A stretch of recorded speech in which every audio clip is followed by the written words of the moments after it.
La manera como los mexicanos nos acercamos a la historia está desprovista de pasión. Es excesivamente repleta de educación básica, estampitas, conmemoraciones, estatuas, números y no, el sabor de la historia no lo puedes pescar. No te puedes crear identidad entre el pasado y el presente.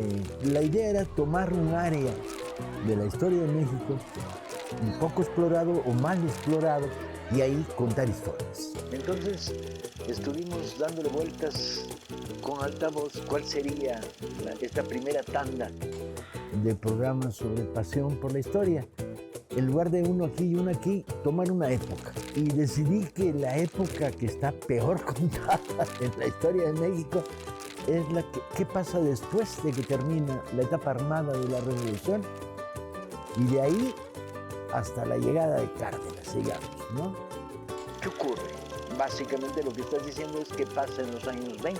Entre luchas sindicales, azonadas militares, revoluciones fallidas, revoluciones de origen cristiano, asesinatos políticos, el cuadro a ser contado a lo largo de 13 semanas es los años 20, las otras revoluciones.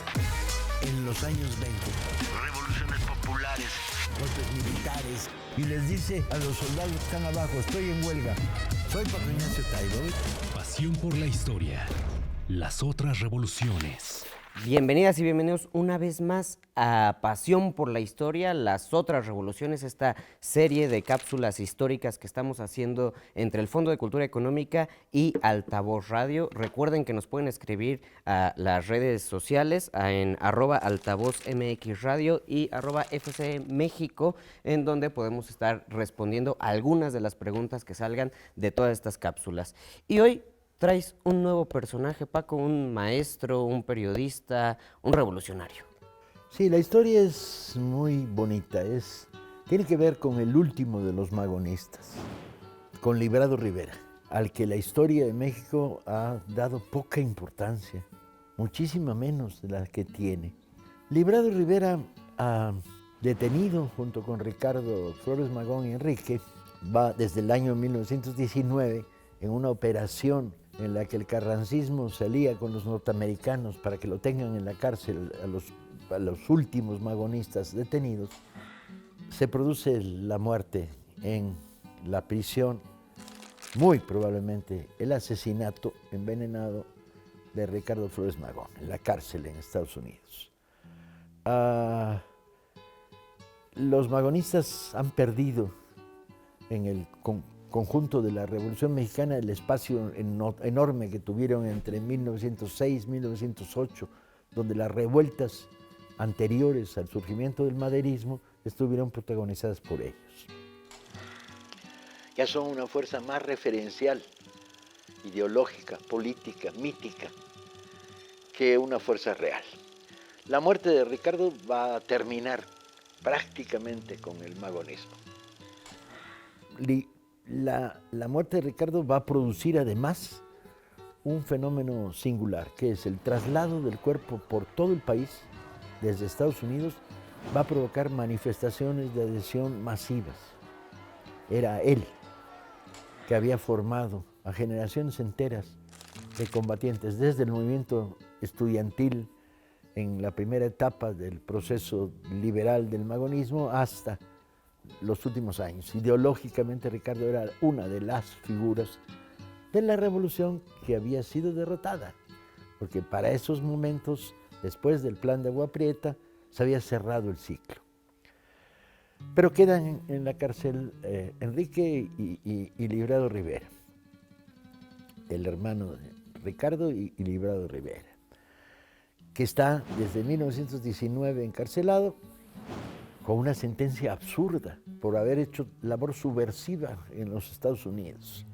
Es un conflicto porque, por un lado, algunos sectores del gobierno mexicano, en Yucatán, en San Luis Potosí, de donde es nativo Librado Rivera, que es una de las plumas más conocidas en el mundo que ha leído Regeneración, piden que lo liberen. Pero los norteamericanos ponen como condición que el gobierno mexicano pida amnistía para Librado Rivera. Y Librado desde la cárcel en Estados Unidos dice que no, que él no tiene que amnistiarse, no ha cometido ningún delito, que se niega a participar en un proceso de amnistía. Con todo y que la Cámara de Diputados de San Luis Potosí le concede una pensión que Librado Rivera rechaza, porque dice que no quiere nada del aparato del Estado, muy en la línea magonista.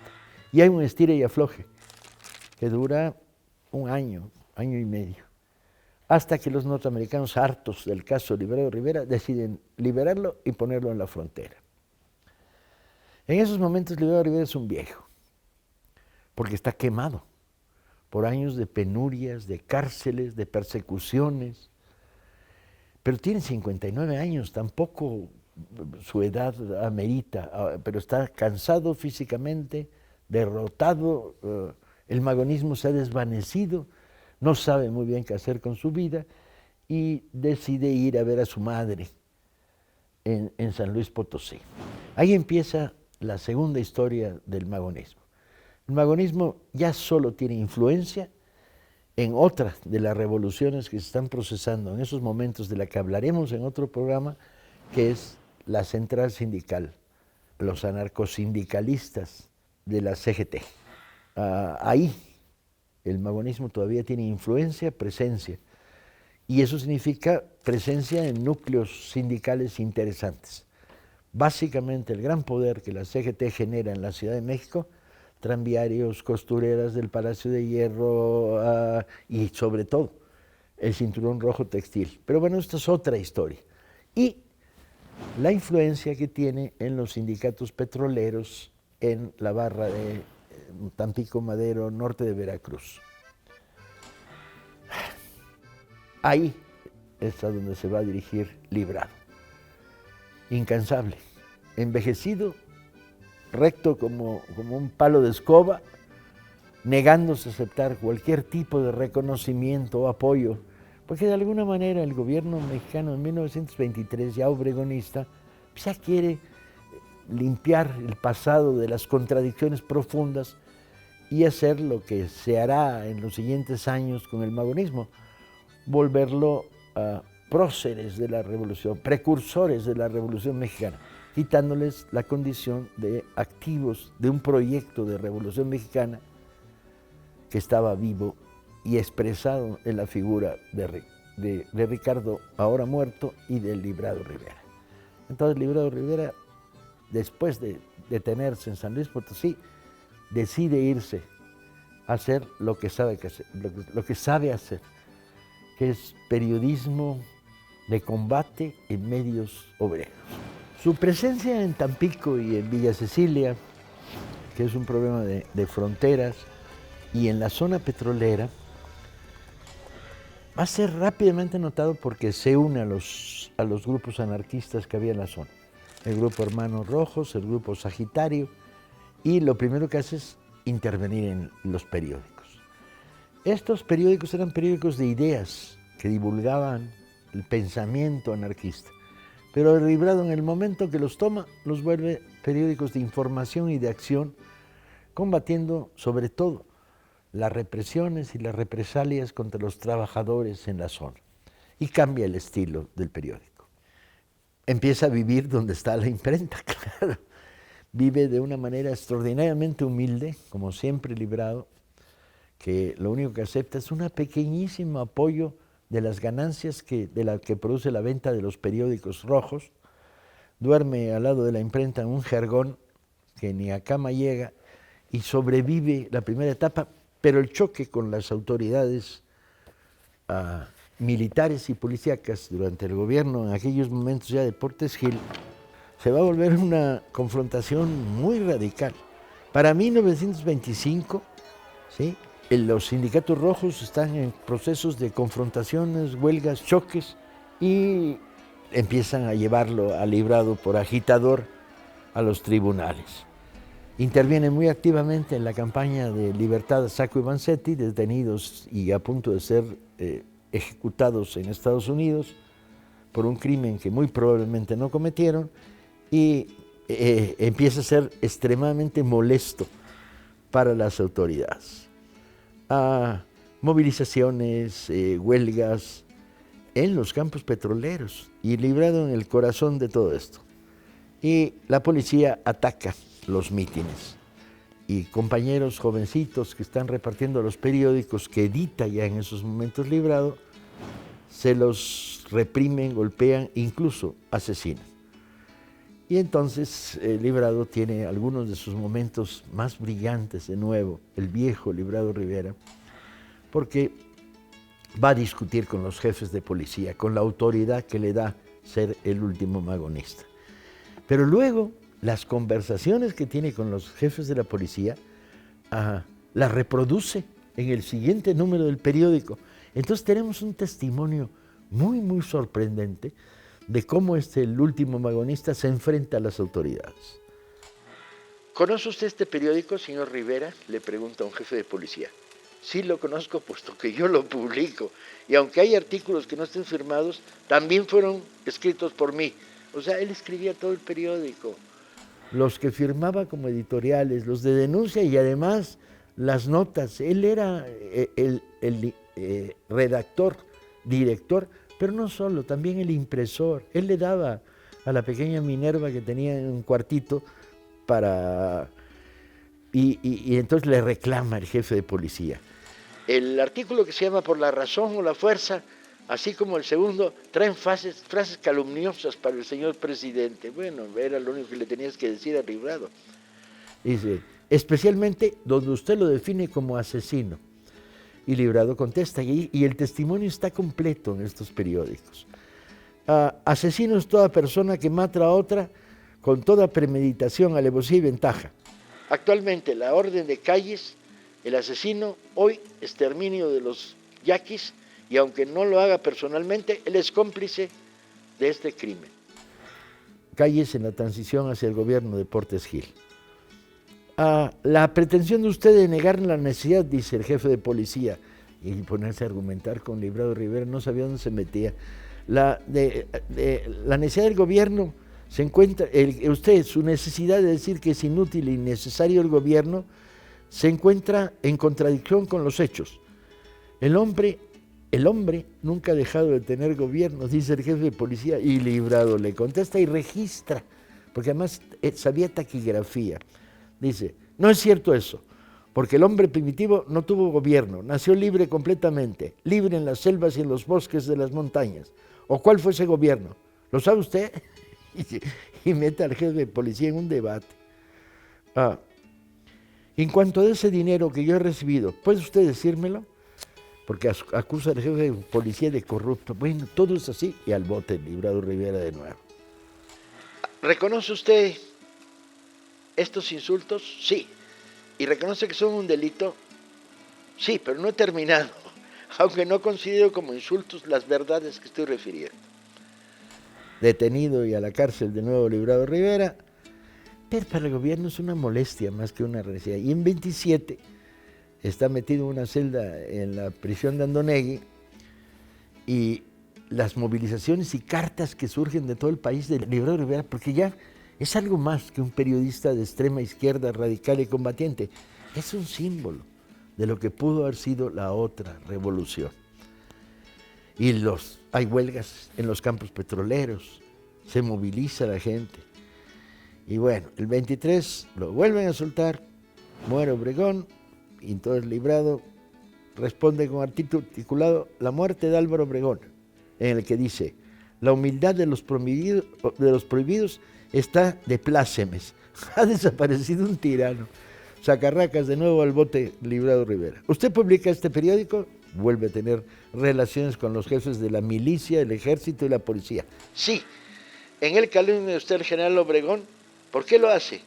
No lo calumnio, lo que digo es pura verdad. Y de nuevo a la cárcel Librado Rivera.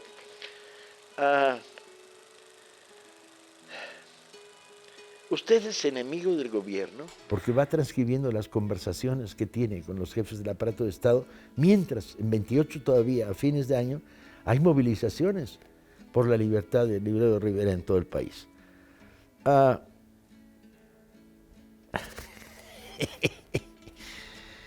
cuando transcribe es muy curioso porque es un taquígrafo muy fiel.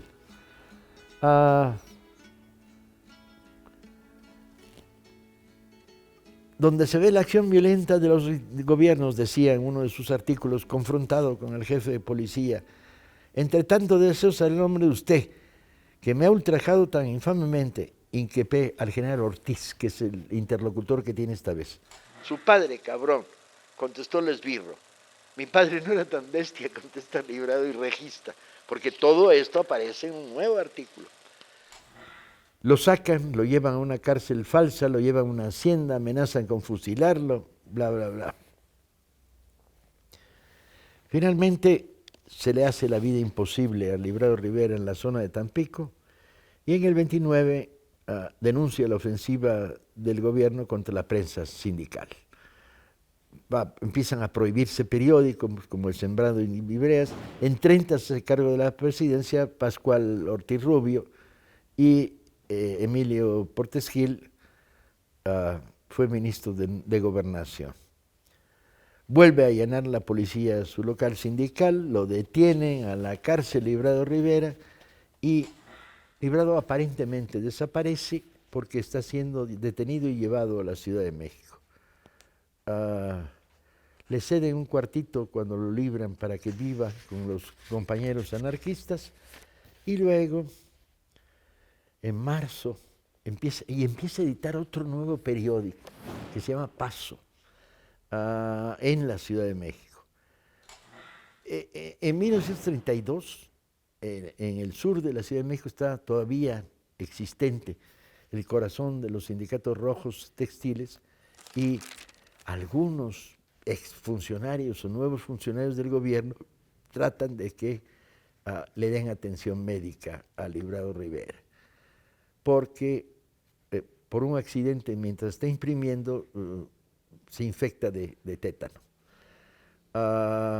Librado le retira el brazo. ¿Por qué está usted luchando, compañero?, le dice la enfermera. Siempre luché contra las injusticias sociales de los fuertes. Pocas horas más tarde entra en agonía.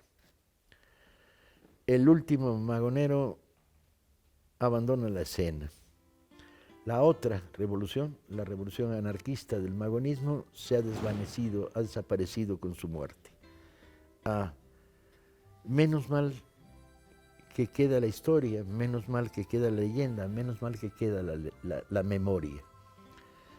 La figura de Librado Rivera se desvanecerá, desaparecerá de la historia de México y la otra revolución se disolverá en la medida, y esto es parte de otra historia, que contemos qué pasó con el corazón de los sindicatos rojos en todo el país. En tiempos recientes se habla por diferentes líneas y desde diferentes ámbitos mucho de la libertad de expresión, y creo que es muy interesante revisarlo a la luz de la historia, porque este ejercicio de transcribir las conversaciones que tiene con un policía, con un general del ejército, no se pueden juzgar de calumnias ni de nada. Básicamente estaba diciendo lo que pasaba. ¿Cómo funcionaba esa libertad de expresión? ¿Existía? Existía de una manera muy relativa. Librado dirigía, escribía, repartía, imprimía periódicos sindicalistas, anarcosindicalistas, libertarios en varias partes del país. Colaboraba en todos ellos. Y señalaba en estos materiales las grandes abominaciones de los gobiernos que surgieron de la revolución. Las masacres contra los yaquis, la represión a los sindicatos democráticos, etc. ¿Qué sucedía? Bueno, que el periódico cerraba, el gobierno cerraba periódicos y detenía a los periodistas. O sea que la libertad de expresión duraba tanto como llegaban militares y policías a cerrarte el periódico y meterte a la cárcel. Lo que pasa es que la gracia continua de Librado Rivera es que narra desde el corazón de los hechos. O sea, él trata de sumarse a la rebelión yaqui contra Obregón, pero no puede. Está viejo, está golpeado por la vida, está enfermo. Pero él está repartiendo periódicos, a los 65 años está repartiendo periódicos. Sus últimos actos con el periódico Paso en la Ciudad de México es repartirlos, no solo escribirlos, editarlos, imprimirlos, sino repartirlos. Y son periódicos muy militantes. El corazón del periódico es la denuncia, y es la denuncia informada, que enfrentan al gobierno a sus actos gangsteriles o criminales en contra de sectores muy activos de la sociedad. Y Librado asume que cuando usa la palabra asesino para hablar de un gobernante, él no está injuriando, está describiendo. Y dice, asesino es el que ordena el crimen. ¿Quién ordenó los bombardeos? Por ejemplo, Obregón, los bombardeos contra comunidades yaquis, bombardeos de aviación. ¿O quién cerró o quién disparó contra los repartidores del Hermano Rojo o Sagitario en la zona, la franja petrolera Tampico, Veracruz? Él describe. Y sí, describe desde una óptica política, la óptica política de un anarquista que opina que el Estado que ha surgido de la Revolución Mexicana es una traición a los orígenes de la Revolución Mexicana. Me da un poco de risa y me parece muy curioso también, ¿no? Que se le criticara o se le acusara de agitador, cuando básicamente lo que está haciendo es una política de calle, ¿no? Que yo creo que es también parte de lo que le falta a la política actual, menos política de escritorio y más política de calle. Pero ¿por qué agitador? La verdad es que el término no le viene mal. Si Librado estuviera sentado en esta silla entre nosotros, decrépito y todo, y te hubiera oído decir, ¿y por qué agitador? Te hubiera contestado, agitador porque yo agitaba. ¿Y a quién agitaba? A las masas, esta ambigüedad de las masas, a las que podía alcanzar con un periodiquito de este tamaño que se vendía a 5 centavos y que repartirlo era un acto de aventura, de locura. Los repartidores de los periódicos de Librado, incluido el periódico de Librado, eran tiroteados, y el propio Librado detenido 6 veces después de que salió en la cárcel de Estados Unidos. Con estas masas de lectores, ¿no? Yo no voy a decir que yo tenga una muy buena memoria, sin embargo no recuerdo que en la escuela, ni en la educación básica, ni en la educación media, se nos contara de Librado Rivera. Pasabas por el magonismo, pero el magonismo eran 2 personajes, a ver Ricardo cuándo y Enrique. nacieron y murieron. Sí. El magonismo era Ricardo y Enrique. Y si tenías suerte, te enterabas de los magonistas de la primera etapa, Pajedes Guerrero, que muere en combate en Chihuahua, a Santanón, que combate en Veracruz, o sea, las figuras armadas del magonismo de la primera época. Pero Librado, que era, en todas las fotos, ahí está, Ricardo, Enrique, Librado, desaparece de la historia oficiosa, porque es un personaje francamente incómodo. Pero incómodos fueron también los otros personajes. ¿Cuál fue lo que tuvo Librado? ¿Que vivió un poco más o qué? Nada. Si pasas la lista de las gentes que vamos a hablar a lo largo de estos 14 programas, los borrados de la historia son varios. Tienes a Carrillo Puerto, borrado de la historia, recuperado ahora por el gobierno, al que si ves a Andrés Manuel en una fotografía en la mañanera, atrás de él está la imagen de Carrillo Puerto. Juan R. Escudero, recuperado últimamente en algunos casos el alcalde socialista de Acapulco. Los propios muralistas, cuando se les revisa como pintores, y el contenido político de la revolución muralista, ese está borrado, olvidado, ignorado. Las feministas rojas, Elvia Carrillo Puerto, Cuca, todo este grupo de mujeres que 20 años antes de que se gane el voto de la mujer ya lo están diciendo, y luchando, y participando, y saliendo a las calles. O sea, incluso los que del lado de la revuelta militar serían figuras claves, Serrano y Gómez en el alzamiento del 27, Escobar en el 29, la playa de generales que se levanta en la rebelión de la Huertista, pasan a desaparecer de la historia. La historia ha sido tratada en México como la historia de los que ocupaban la silla del palacio, y la historia se cuenta desde el poder. Y esto era una simplificación grave porque te eliminaba O sea, entre 1920, que termina el triunfo de Agua Prieta, que este es el material clave que produce esta serie de narraciones, y 1930, 34, 33, donde se aproxima el salto y el cambio producto del cardenismo, lo que hay es calles, la guerra cristera y un vacío. El vacío de Obregón, calles, ¿qué eran? Las imágenes de los caudillos. Y a lo más se recuerdan los nombres de los presidentes, Portes Gil, Ortiz Rubio, presidentes bastante medianos, mediocres, porque Calles es la figura que está detrás, después de la muerte de Obregón, de este grupo de altos dirigentes de la nación. ¿Cuál es el hecho que intentamos recuperar en esta serie? En esos 10 años hubo 14 revoluciones en México que no triunfaron, que fracasaron, que venían del hondo bajo fondo de la revuelta popular, sindicalista, campesina, etcétera, etcétera, del conflicto religioso, de los intentos de asonada o de los experimentos sindicales o políticos de algunas figuras claves, como serían un alcalde en Acapulco o un gobernador en Yucatán. Revolucionarios herejes. Sí, es un libro de herejía, incluso si lo ves desde el punto de vista gubernamental, porque Serrano, que no me produce ninguna simpatía, y algún día hablaremos de lo que pasó en Huitzilac, o Gómez, que me produce menos simpatía todavía que Serrano, eran militarotes, pero eran heréticos, rompieron la cadena de mando.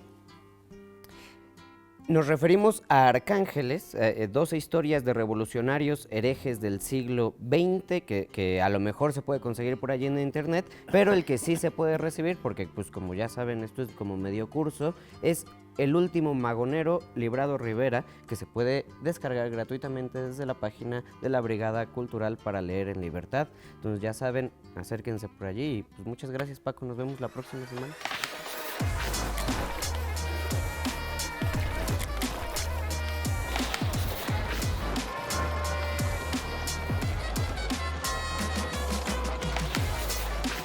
Soy Paco Ignacio Taibo y las otras revoluciones en los años 20.